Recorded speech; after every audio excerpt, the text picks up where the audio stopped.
একটু আস্তে আসবি তো। ইস, কপালটা গেল। আর আমার কপালটা? ও মা গো, কেন না, হয়তো একটা ছেলে কপাল পড়ে গেছে। তাই তো রে। এই তোরা আবার এসছি, তোদের কিছু বলি রে? সাধু চাচা চলে এসছে, পালা পালা। একটাম ছিল না, প্রতিদিন এসে পাচ্ছি, বারণ করে করে শুনলো না। ভালো আছেন মামা? কে বাপ তুমি? তোমাকে তো ঠিক চিনলাম না। আমাকে চিনতে পারছেন না মামা? হ্যাঁ, আমি সেলিমের ভাগ্নি শাহিন। তুমি তানিয়া বোনের ছেলে, কত বড় হয়ে গেছো। ভালো আছো তো মামা? হ্যাঁ মামা, ভালো আছি। ভালো আছো বিটি? হ্যাঁ ভালো আছি, তুই ভালো আছিস তো? শাহিন কই বিটি? আসেনি? দেখ ঘরে শুয়ে আছে। রামেশা, ভালো আছিস?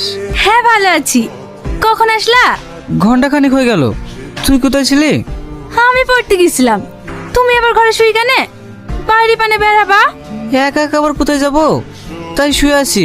একা হবা কেন? আমি চলে এসছি তো, আমার সাথে ঘুরতে চলো। তোর সাথে? যা না, বুড়ির সাথে ঘুরে একটু গ্রামটা দেখে আয়, মনটাও ভালো থাকবে। রামেশা, এই ছেলেটা কে? একে চিনতে পারছো না?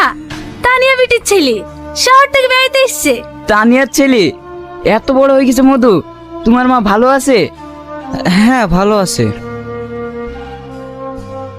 থাক রামেশা, তোরা ঘোর, আমি একটু পটলের জমিটা দেখে আসি। ঠিক আছে, তুই বাড়ি যা, আমি আসছি। কেন তুমি যাবে না? আরে আমি আসছি, তুই যা না। কি ব্যাপার বলো তো ভাই? তুমি অনন্যার খোঁজ করছো, আবার ওদের বাড়ির সামনে এসে আমাকে তাড়িয়েও দিচ্ছ।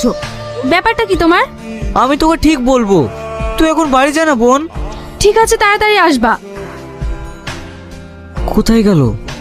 ঘরে টরে আছে নাকি? চুরি টুরি করতে এসছেন নাকি? না না, আমি চোর না। আপনি সেদিন কবরে পড়ে গেছিলেন, ওই ছেলেটা না? চিনতে পেরেছো তাহলে? আপনাকে চিনতে পারবো না, সেই দিন যা হলো। কিন্তু আপনি আমাদের বাড়িতে ঢুকে পাচ্ছিলেন কেন? তোমার জন্যই তো। আমার জন্য মানে? পরে দেখা হলে বলবো। আজব তো। অনন্যা। হ্যাঁ মা, আসছি।